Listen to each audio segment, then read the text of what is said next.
Good morning, everyone. Thank you for clicking on the video. I'm starting to ask you questions about the video because going forward, you have to watch these, especially when we start the research paper. And you will be extremely lost if you don't listen to and watch the videos. So with the assignment today, you should have started your narrative. Again, you're just telling me the story. Today, the focus will be two things. First, I need you to have a purpose statement. You must have a purpose statement. You cannot start your paper or your essay with, I'm going to tell you about, or the purpose is for me to tell you how I broke my leg. That doesn't get me excited to read it. If you look at the ones that I have here, these are purpose statements that I've taken throughout the years of former students. Mine, the one from my narrative about me breaking my clavicle bone, was this one at the bottom. But I kind of tried to pick out some that I felt really stuck out. And, like this one, where is it? The one, it was never supposed, this one. I never meant for there to be any bloodshed. It was supposed to be harmless. That immediately caught my attention. It was about a girl that, I don't know, she ended up breaking her nose or doing something at some activity at school. But you need to pick out a purpose statement for today. Now, you might change it, that's fine, but I want to see that you have something to start your narrative that really gets me excited to read it. Okay? Then you want to order it. You can look at the examples. You want to tell me what happened first, and this is all in your book. Then comes the figurative language. Up until now, you are just writing it. And some of you probably put figurative language without even really realizing that you're using figurative language.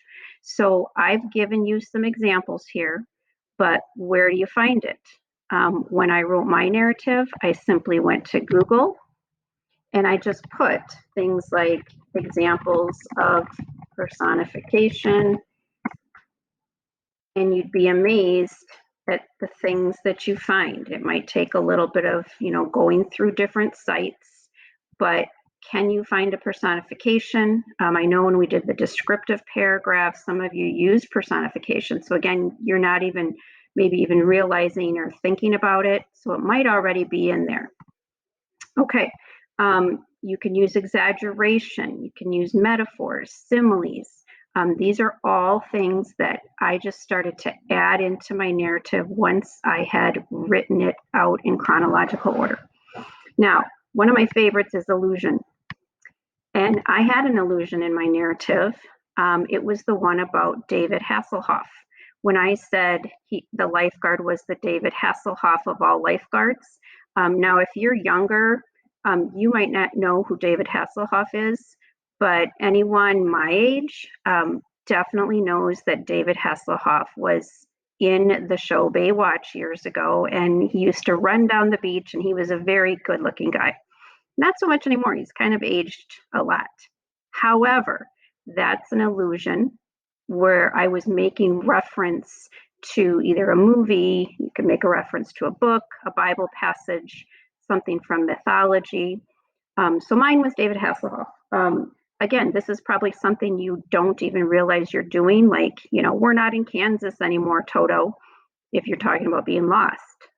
Or I'm no Einstein, but I'm pretty sure I can figure this out.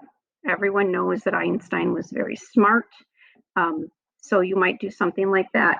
Again, if you look up illusions, you might find some examples of illusions. But again, I'm pretty sure you probably are already putting some of that in there. So then you want to start adding adjectives. Again, you might already have that.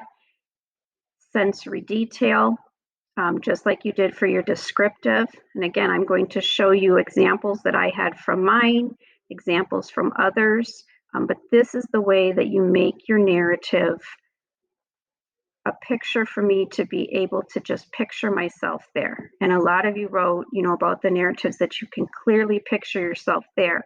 And it takes putting in this and some description to make it that way. So for your assignment, I need you to find at least 2 pieces of figurative language. For today, you might have more, but I just want to see 2. And I want to see your purpose statement. Okay, I've shared this document with you so you can make a copy of it and put it in your writing folder, and you can use this. I don't care really if you use one of these. You might want to tweak it a little bit to fit your narrative, but that's what I want to see for today. In the meantime, just keep working on your narrative, and next week we'll work on a little bit more. Have a great weekend. They're saying that you should have this done by tomorrow. I'm going to be real honest.